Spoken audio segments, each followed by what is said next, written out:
We're live, are we? Right. Good afternoon, everybody, or good evening, whichever part of Kent you're in, I suppose. There's the usual technology to start with. If you've got any difficulties, James, who is online with us, is the Democratic Services Technology Man. If you have a please act. If you're not, please ensure that your microphones are, and also please ensure that your phones are either turned off or turned to silent. And I would only ask members to use the chat function to indicate that they want to raise a question. Are there any apologies for absence? No, that's good. Are there any declarations of interest? No, that's even better. The minutes of the previous meeting, could I have any comments about those, please? No, I agree with them. So can I have a second? Sorry, was that Mr. Councillor Hart? Yeah. Sorry, Mr. Chairman. It's Councillor Piper here. I'm sorry to say that when and this is perhaps for Mr. Hughes, through you, Chairman, please, the logging on to the extranet site, as I've tried a couple of times yesterday and today, the agenda and the minutes are not there. So I've been able to download the pack, obviously, that we got on the invitation email, but when you actually go directly onto the extranet, they're not there. And whether that's a problem with my machine or not, I don't know. If I could leave that with you, Nick, please. Thank you, Chair. Certainly, yeah, we can have a look at that.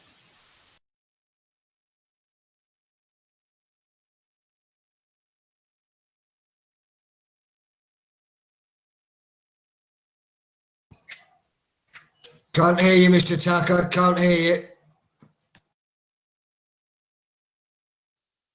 That's better. I'm turned on now. Right. There's one point I want to make. On the front of the pack, it says in brackets chairman. Did we not agree that should just say chair at the last meeting?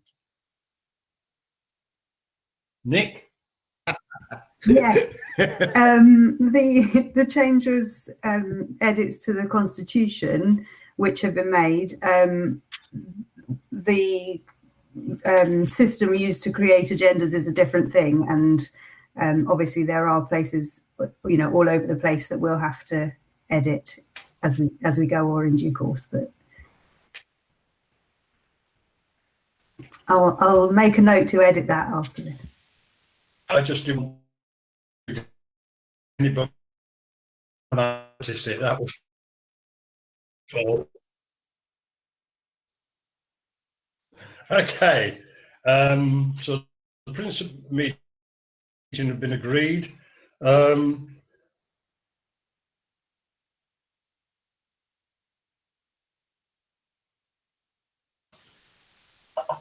call on Mr. Hughes to.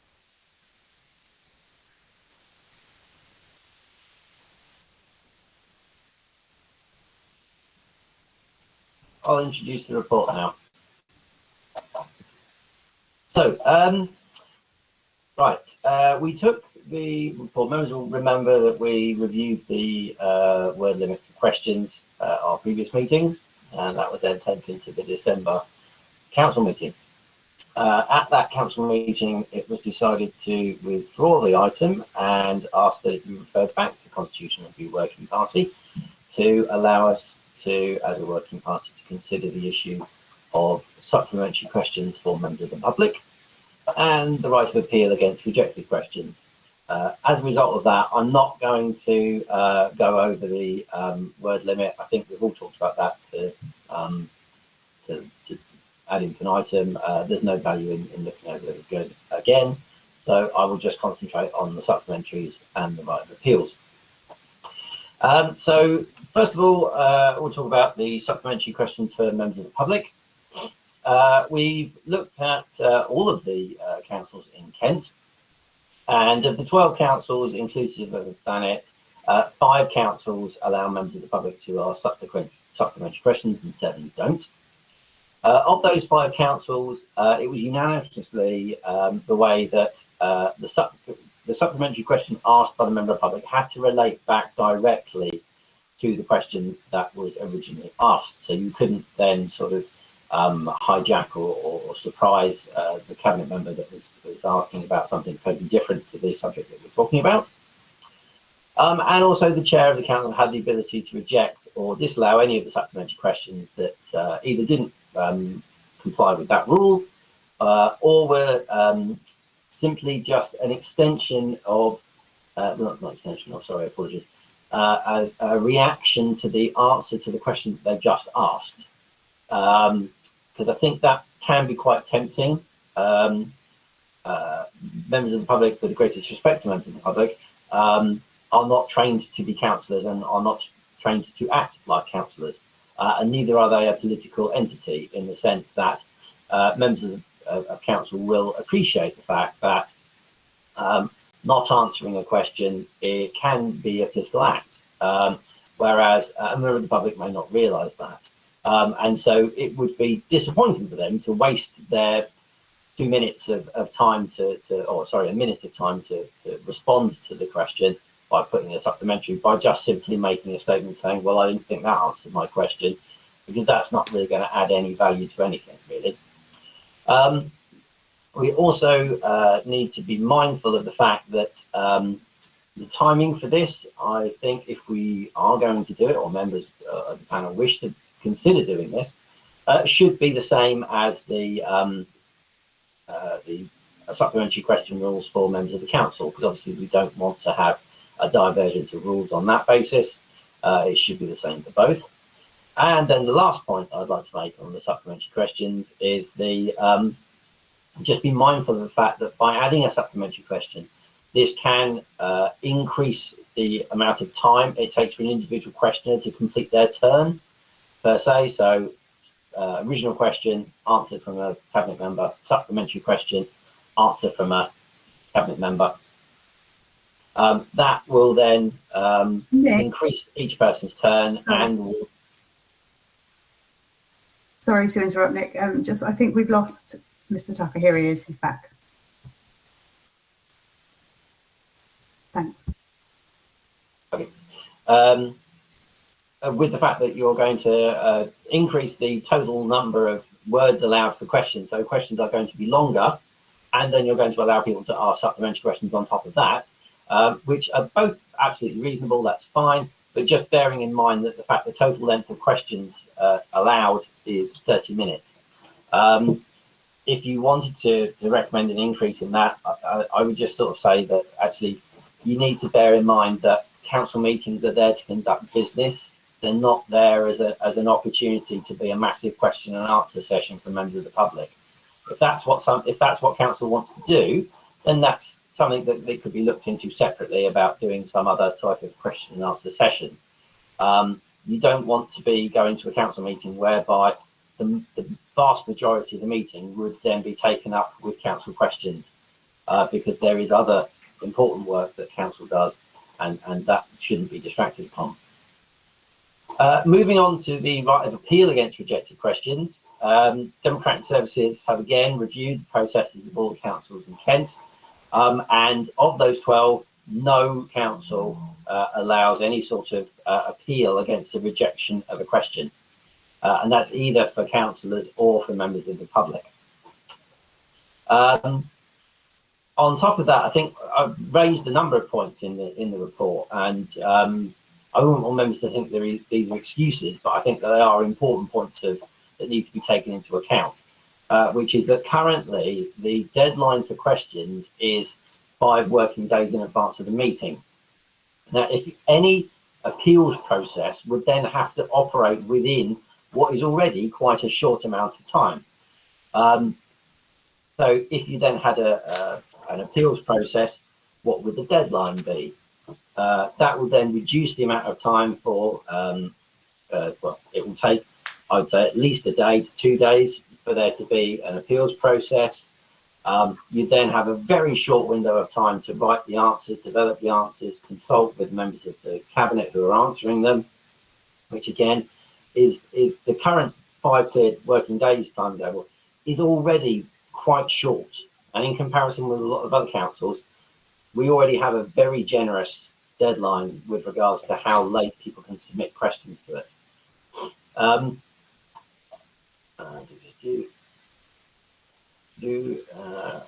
the other thing I would say is who would be the person that actually administers or considers an appeal? The questions are already considered and approved against the relevant criteria by our chief executive. So would that then be maybe the chairman, or would that then be maybe another look by the chief executive or the monitoring officer perhaps? And also, what is the basis for an appeal? Which I think is probably one of the bigger questions, which is if somebody says, well, I don't like the fact that you've rejected the question, that's not really a valid grounds for appeal. Again, another one is oh, it relates to a planning application. Well, either it does or it doesn't. It's not, I always get these two confused, subjective or objective. It's not a choice whether it relates to a planning application. Either it does or it doesn't. So again, that's something else that needs to be taken into account. And then lastly, I would just say the fact that actually we a little bit in paragraph 4.4 there that we've had 34 questions from members of the public and councillors since the 1st of January 2020, so a little over a year. 27 of those were accepted. Of the 7 rejected, 3 were about ongoing planning applications, 3 were vexatious, and 1 was substantially similar. Now, I could really only see that 4 of those, the vexatious ones and the substantially similar, could really, in theory, could be appealed against. And as a result of that, that's not a massive percentage. So I think that maybe it's a sledgehammer to crack a nut. I think one of the things that we would like to try and encourage members of the public to do is that Democratic Services will always work with a member of the public or a councillor to help draft the question. Or if there's any issues with the question, we can go back to them to say, actually, this doesn't work, but actually, if you tweak this bit, then that would make it a valid question. So we're there to help people in the sense of creating and crafting a question that asks or achieves what they want to ask, but in language that allows them to ask it. And then the reason that doesn't happen more often is because people generally tend to leave questions right to the last minute. They leave it until 5 o'clock on the day of submission, which then doesn't leave us enough time to help craft the question and help them to get that question accepted. If and this is not a public blaming thing at all, it's just generally, and the same applies to councillors as well. If everybody was more sort of timely with their answering of questions or submission of questions, we would be able to help people craft questions that would allow them not to be ambiguous to the point where they're rejected. So I think that would help as well. So with regards to the 2 points we've made, we think that there's a reasonable amount of evidence either way, whether members wanted to allow supplementary questions, that's fine, but we don't feel that there's really enough evidence for us to change the current question system with regards to an appeals process. But that's our opinion. Happy to have a chat about it, and I'll pass you back to the chairman. Councillor Tomlinson, you've indicated you wish to ask a question. Yes, thank you, Chair, and thank you, Nick, for your report, which I've got beside me here. Very technical I am now. I've got 2 computers, but I have read it before. And I think, Nick, with the tone of your voice there a little bit, and I hope you don't mind me saying this to you, regarding obviously public have the right, the agreement of extra time, as you said, that's all gone through and they're going to get that. With the supplementary, I feel that could, looking at over the years, the question comes in, the person stands up normally on the top bench. Normally something to have a go at the council. Not always, but the majority of times, a member of the public come along, they want to have a go. Now, obviously, they can be answered, as we all know, in different ways, whether it's email or whether it's answered directly. I feel, obviously, this is me. I feel if they're given the opportunity to come back, and obviously this is what this is, I feel they might even go further and damage the reputation of the authority. And I'm being quite honest, we know those people are out there and we see them on social media far too often. That is my feeling. As it is at the moment, I've said the wording, when people speak, good, that is better. But supplementaries, I can't personally go along with. And I totally understand, Chair, the extra work that would have to come in by someone. And we all know at the present time, staffing is difficult, for appeals or something like that. I can see that being what do you appeal and all that side of it. But I do have concerns. Thank you, Chair. Thank you, Councillor Tomlinson. I've got a list of people who wish to speak. Councillor Hart. Thank you, Chair. I've got a couple of comments. I think Councillor Tomlinson's very correct in the supplementaries, and I think it is a slight issue. What I would suggest possibly is that because we've given people an extra amount of time to speak and increase their word limit, that should be adequate for the questions that are going to be asked, and that maybe in a year's time or 18 months' time, we look at the supplementaries again to see how we're coping with the extra time taken to ask the questions and whether things have changed slightly.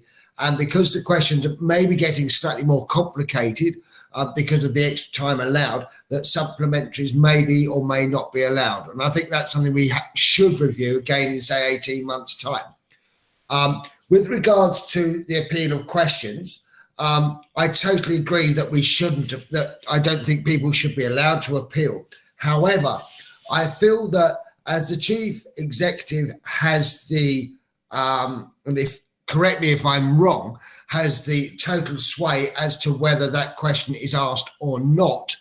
I believe that if she decides a question is not to be heard or asked, then that should be judged by somebody else to make sure that that is the correct procedure. And that's all I've then got to say. And I think, I'd like another comment on that, really, because I think appeals, I don't think should necessarily be allowed, because as Nicholas very rightly says, they're too close to the date and it's just not going to work. However, I think one person having the overall ruling of that question is slightly or could be slightly misconstrued in the wrong way. That's all I've got to say. If anybody would like to come back on that, I'd be very grateful. Thank you. Thank you for that. Mr. Hughes, can I ask you just to make a note? There's a couple more questions to be raised and answer them all at the same time, if that's okay, Nick? Absolutely, yeah, that's fine. Okay, in that case, I call Mr. Lee Welbeck. Yeah, just a question on the process of rejected questions. So far, I've not seen the question and answer process in full detail in any shape or form. But if someone does have a question rejected, are they given any notification as to the reason for the rejection, which presumably may allow them to either think again about the question and resubmit it in a different form, or give them some reasoning as to why it is not a valid question for council? Okay, that's another one for Mr. Hughes to answer in due course. Councillor Piper, I understand you wish to raise a question. Thank you, Chair. Just to whiz through all those things, I think it is of paramount importance that any questions that are asked need to be succinct and to the point to enable business to be done, not just that evening, but the business of dealing with that question, especially if it requires a fuller written answer, perhaps at a later date, or referral on to Cabinet or something like that. It's worth us remembering, of course, the public can always write to a cabinet member or a senior officer of the council at any time. They don't have to wait for a council meeting. I've written here, public questions should be, in my view, substantive and largely in the public interest, possibly on larger issues, more complex issues, rather than a focused issue that may only concern a few people. For example, in a small cul-de-sac, if there's a planning application going on down there, full council, it seems to me, is not really the place to air that kind of discussion. There is, of course, planning committees where things like that can be done. But so that's it, really. I wouldn't support supplementary questions for reasons that have already been said, and I wouldn't support appeals either. I really want to focus on succinct, to the point, and of real public interest rather than individual interest, because individual interests can be dealt with by letter to cabinet members, whoever they might be, or to the right officer, depending on what the issue is. Thank you, Chair. Okay, thank you, Councillor Piper. And finally, Councillor Hopkinson. Thank you, Chair. Firstly, on the issue of appeals, so I take the point that it's difficult to do that within the timescale given the deadline we currently operate with. But I do agree with Councillor Hart and Mr. Welbrook about the fact it would be nice to have some kind of secondary, another pair of eyes on the decision, and that could be done, over. It doesn't have to be done, before the council meeting in question. So I'm not sure what exact format that might take, but I do agree that, okay, yeah, perhaps an appeal process won't work, but at least someone having oversight of that might be a good idea.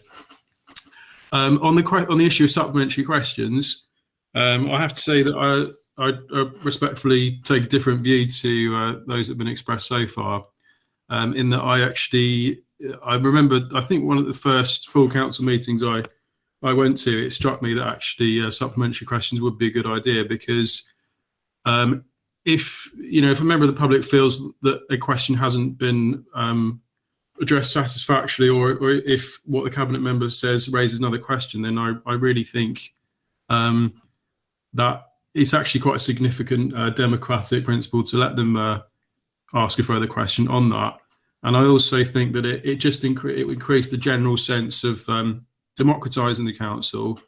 And, rightly or wrongly, I do think there remains a perception, I'm not saying it's a fair perception, but a perception that TDC can improve the extent to which it consults with the public.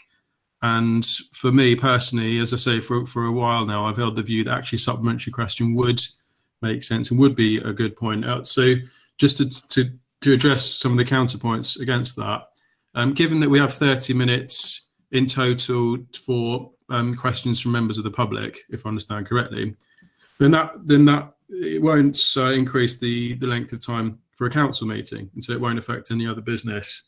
And on the issue, I also take the point from Councillor Tomlinson, I think Councillor Hart referred to this as well, that you could get questions where, the intent perhaps is we might judge to be perhaps a bit more negative than we'd like. But I think I wouldn't be overly concerned with that, because you've got two filtering processes. One is that the chief executive has to okay the question in the first place. And the second is, and I think the report refers to this, is that the chair can take some responsibility to ensure that the supplementary question isn't misused. So I personally take the view that it would be a positive signal to the community that we're trying to democratise the council, and all we're suggesting is giving the sort of same right of return to members of the public as to councillors. So I think that would be a positive democratising step. And I think, although I take those points about concerns, I think they're good points. I personally feel that they can be mitigated, and so I would be in favour of the supplementary question. Thank you. Thank you. Before I ask Mr. Hughes, I'd like to support what Councillor Hopkinson said. Having been at council meetings now for a number of years, you see the questioner up on the front of the committee room, They ask the question is then answered by the relevant counsellor, and then they're just sat there with a total blank face. Well, what happens next? And I think it's only right and proper that maybe they should be entitled to ask a supplementary question, providing it's on the subject that the question was about originally. And that would be my view at the present time. Mr. Hughes, can I ask you to come back to us now with all the queries that have been raised? Yes, Chair. Yeah, I mean, I'm not going to comment on. Sorry, just kicked something over. Sorry about that. Oh, lost my place now. Yeah. Sorry. Yeah. So I'm not going to comment on people's comments because obviously that's their point of view. That's absolutely fine. Just some of the things I picked up. So the reasons for rejection. The point that Mr. Welbrook made. So yes, we would always. So when a member of the public emails us or fills the question form out online, that is then sent to us, and then we will then respond to them to say yes or no and give the reasons. So that will either be because it's vexatious, or it's too similar, or we've already had a question like this in the last 6 months. As the point I was making earlier, which is the fact that we would normally help people if they come to us and say, in the response to say, I'm terribly sorry, your email, your question's been rejected, it's vexatious, for example. If a member of the public came back and said, well, why is that? What made that vexatious? We can then engage in that conversation with them. And we can say, actually, well, if you phrased it instead of saying, I don't like Officer X, I think they're inappropriate, we can tweak it in a way that says, actually, well, what makes you confident about the ability of the council to perform X, Y, Z function or something like that? Now, the problem being is if you're going to send me a question at 5:25 on the day of the deadline, I have not got the ability to be able to engage in that sort of conversation with somebody 5 minutes before the deadline. However, if that question was sent to us a week in advance, then we've got lots and lots of time to be able to have that conversation and allow us to be able to help people craft their questions in a better way. So that was that one. Adding someone else for rejection, you could do that. I mean, I don't know whether Estelle would want to come in on this point, but I mean, you could, for example, taking a name out of the air, is that you could have it in consultation with the chairman, as he is an apolitical role in the sense of the meeting. So it would be for the chief executive to continue to accept questions and reject them for the distinct reasons, in the sense of it's about a planning application. Well, it is or it isn't about a planning application. It is or it isn't been asked in the last 6 months. Those ones. Whereas sort of a bit of it's objectivity, isn't it? Where it's people have got choice. So I always get confused with those.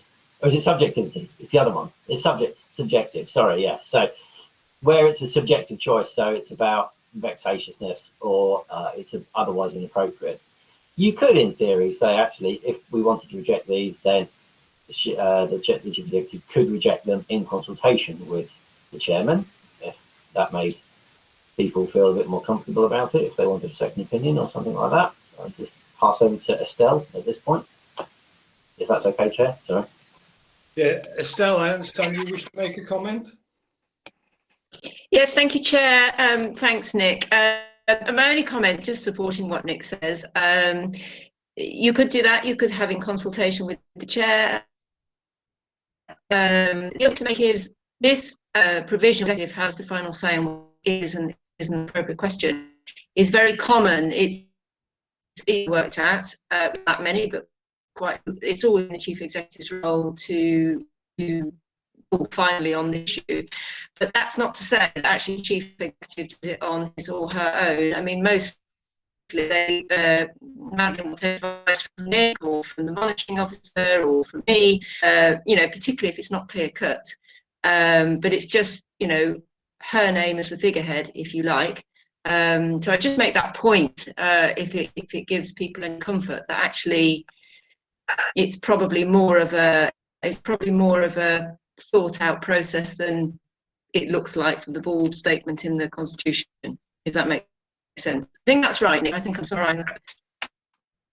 Nick, before you comment, Nick, I understand Councillor Hopkinson is having problems hearing Estelle. Councillor Hopkinson? That's right. I caught about 75% of that. So if I understand rightly, I think you were saying that in fact the Chief Executive Officer makes these decisions in liaison with the Democratic Services. Is that right?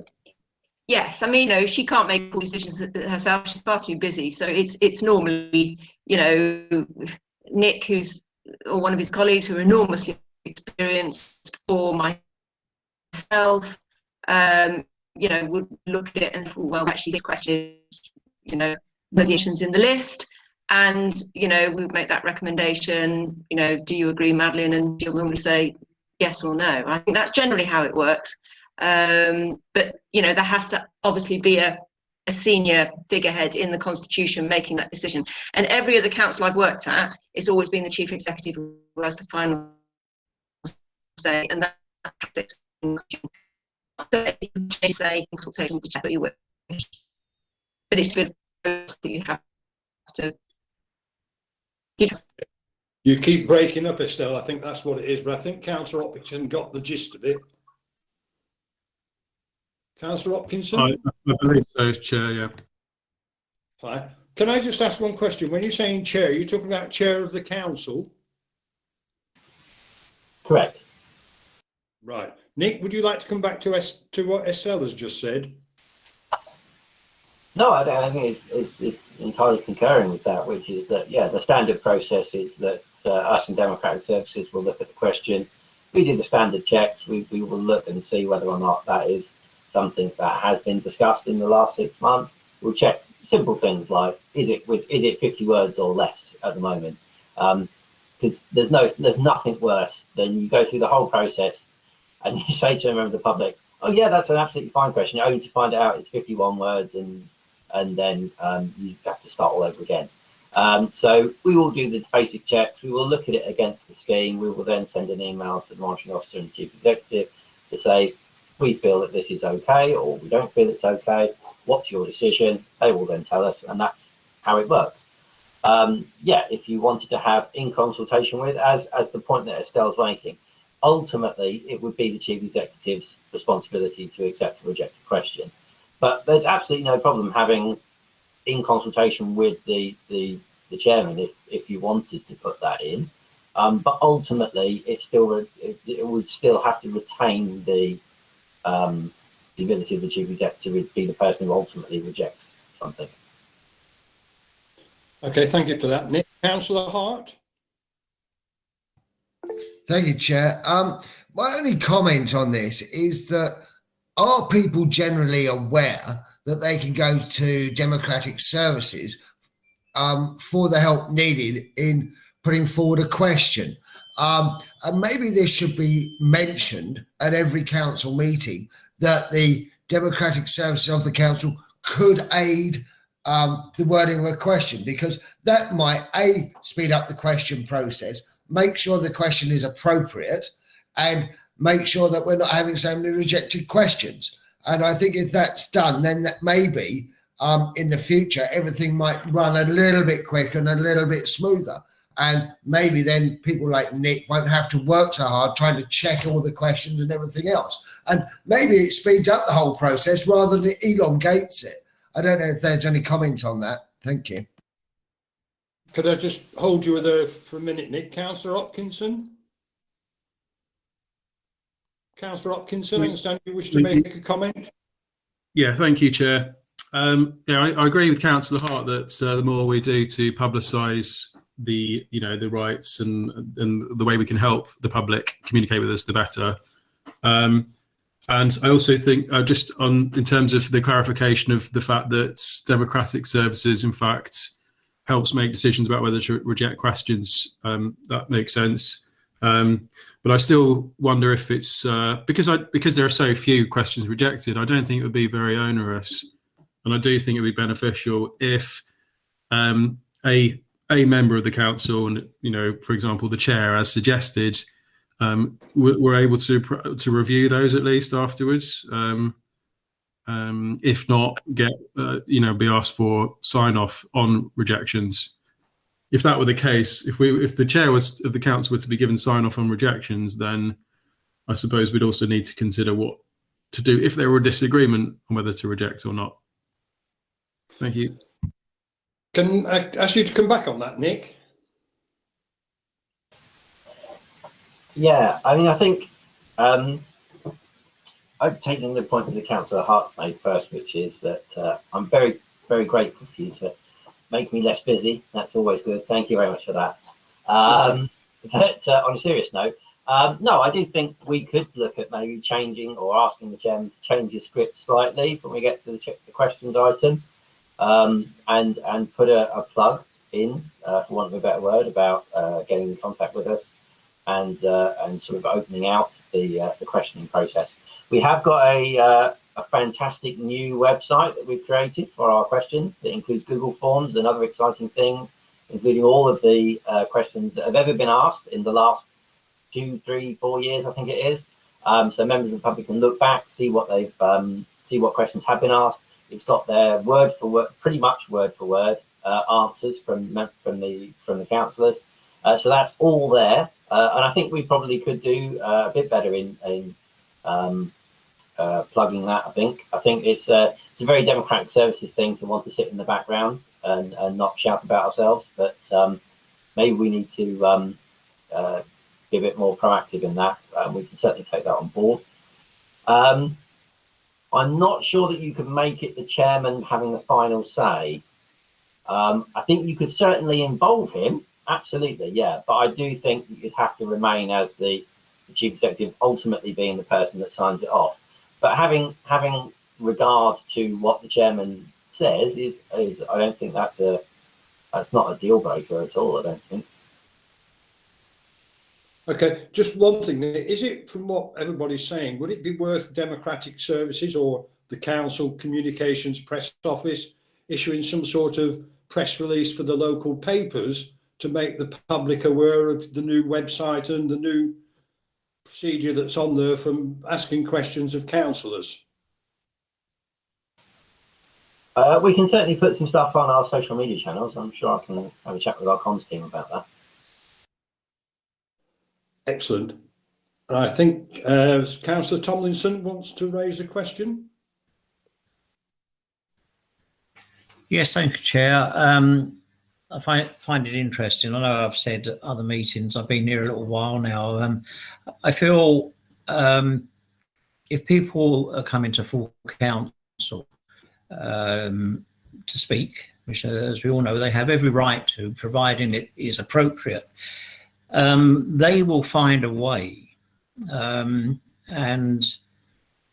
over the years, I think we've seen that. I know, Chair, as you said, quite rightly so, you've always sat in the back in the public gallery when you're allowed to. You saw how it worked. I still have, I say, that's one point. People will find a way, and it's normally, as it's been touched on, a bit of a moan about something. I like what's been said about planning issues, and things like licensing. They've come up over the years as well, as we all know, and there are appropriate channels for them to be dealt with, those committees. But I still, harping on what one of, we're talking about this afternoon, putting councillors in a spot with a supplementary question. Again, I feel that, I totally understand Councillor Hopkinson's what he's saying there, but I really do. But I feel, I feel quite strongly that could put that person in a compromising position at that time.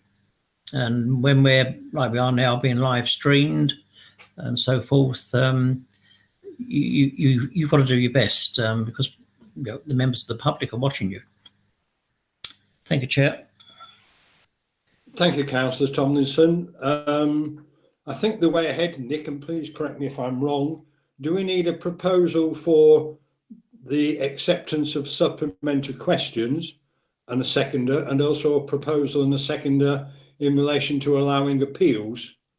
And after that, you can then look at how you're going to take other things forward that have been raised in the meeting.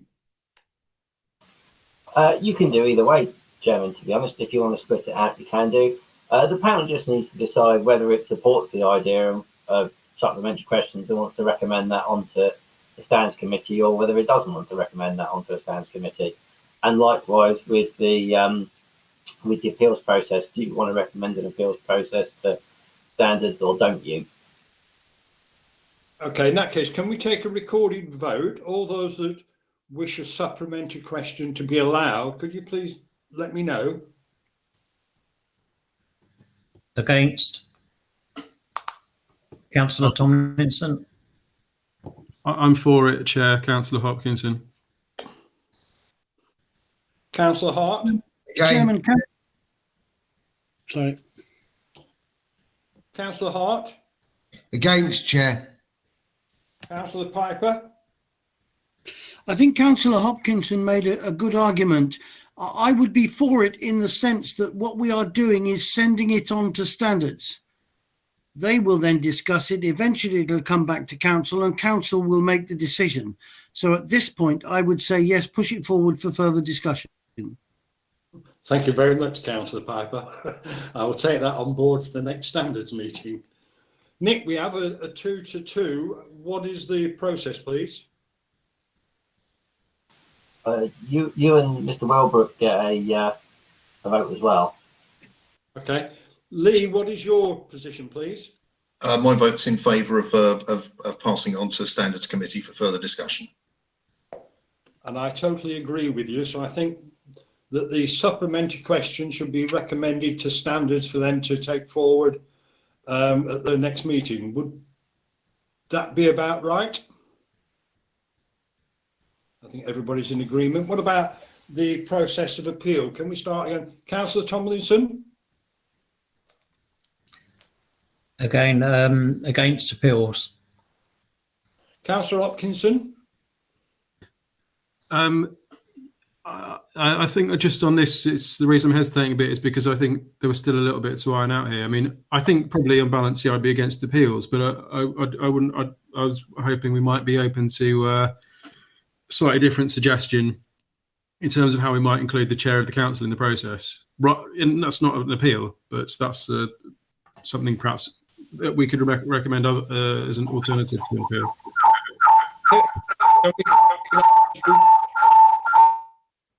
Can we come on to that once we've finished with this little bit about appeals? Because I think that's something that we need to go back to. Yeah, that's fine. In that case, I'll abstain on the question of appeals. Councillor Piper? Councillor Piper, are you in favour of the recommendation for the appeal or not? I wouldn't recommend appeals, no.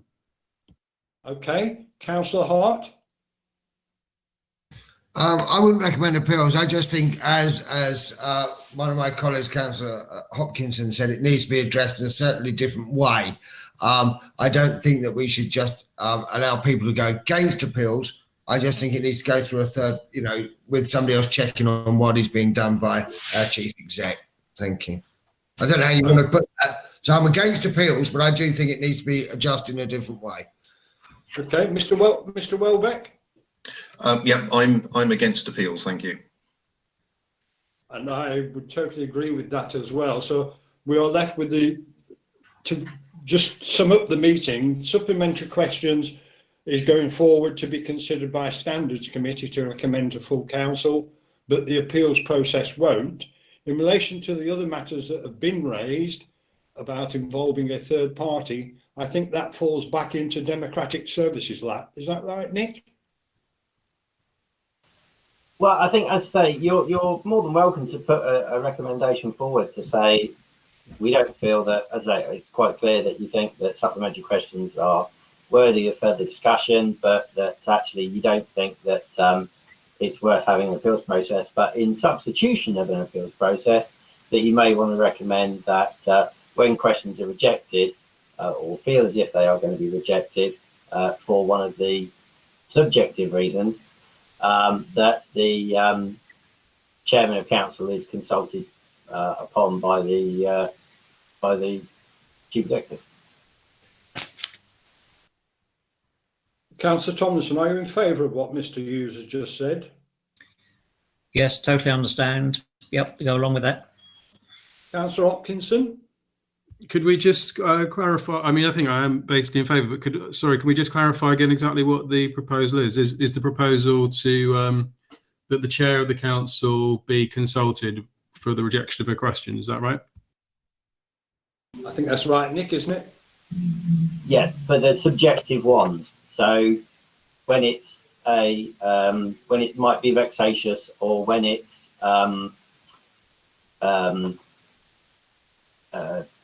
substantially similar, I think it is.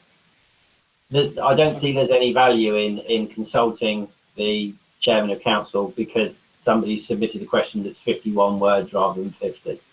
That doesn't seem to be a valuable use of their time, to be honest. Or whether it relates to a planning application, because either it does relate to a planning application or it doesn't. It's one of those things that the basic reasons I can't see any value in consulting, but the more subjective ones, then you can see that would add value. Okay, Yeah, Mr. Welbeck. Mr. Welbeck. Sorry, I think Councillor Hopkinson just wanted to clarify something, so I'm happy to for you to do that. Yeah, thank you. Just wanted to say, yeah, those caveats that Nick, you mentioned make sense, and I agree with this proposal on the basis of those. Okay, Mr. Welbeck. Yep, I agree as well. I'm in favour. Sorry, Chair. I think Estelle wanted to make a comment. I was just going to say, Estelle, you wish to make a comment? Yes, sorry, I hope I'm not going to throw a spanner in the works, but just on that point about having a distinction between what we might call subjective view questions and objective view questions.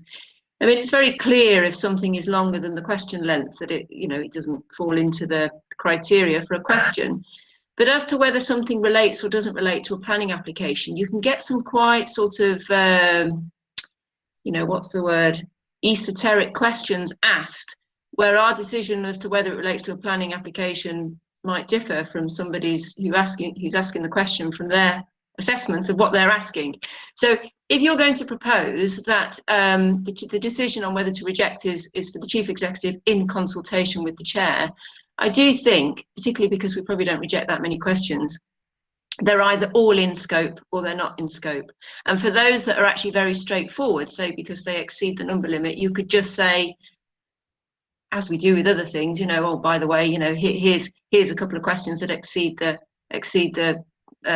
number of words limit or whatever it is, they're rejected.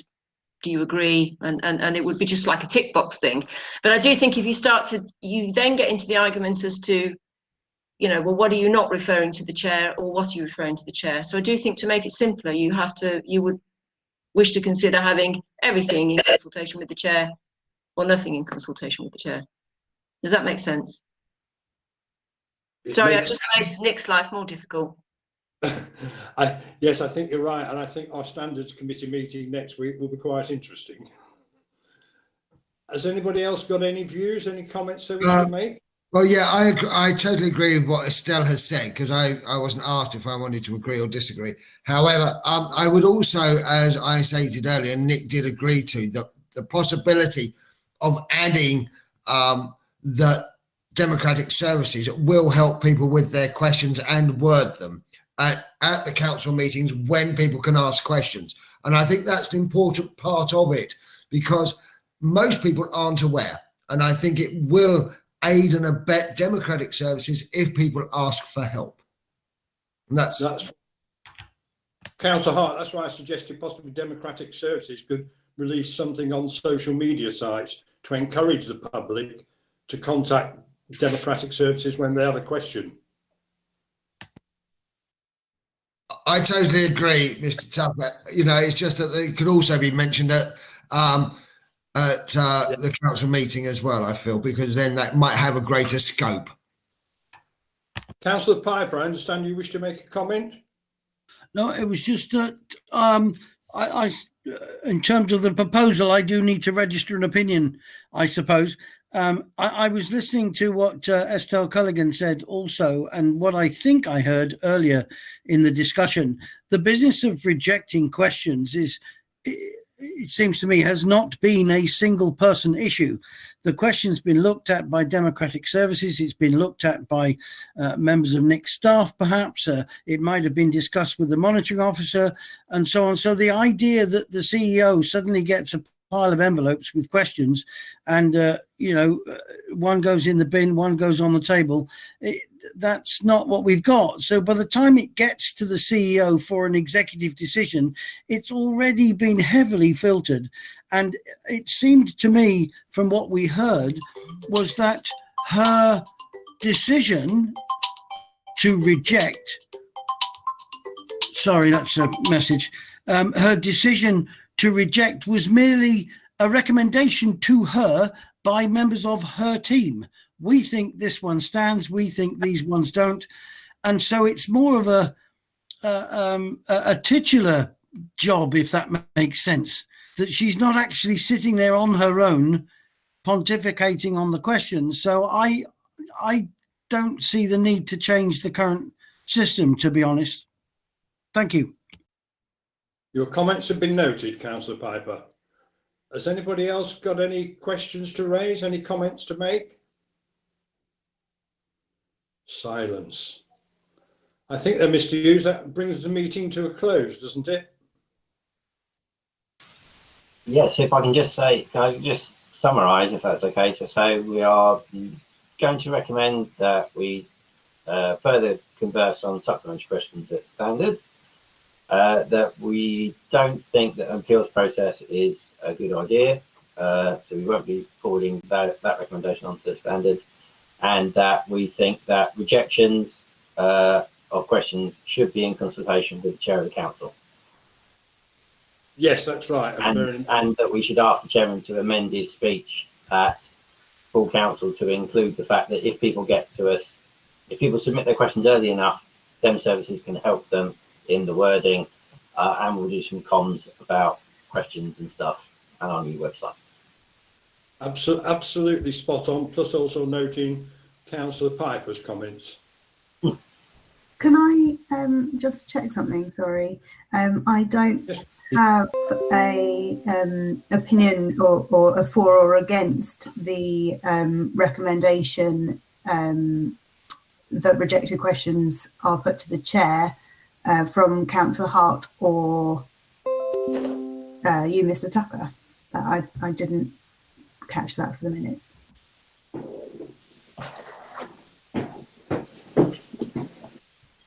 Hello, Katie. I'm happy to go with the flow there, so that it goes through a second with the chair, if you see what I mean. Thank you. Thank you. I would agree with that, Katie, if it is necessary. Lovely. Thank you. I think that brings the meeting to a close, everybody. Thank you very much for your attendance.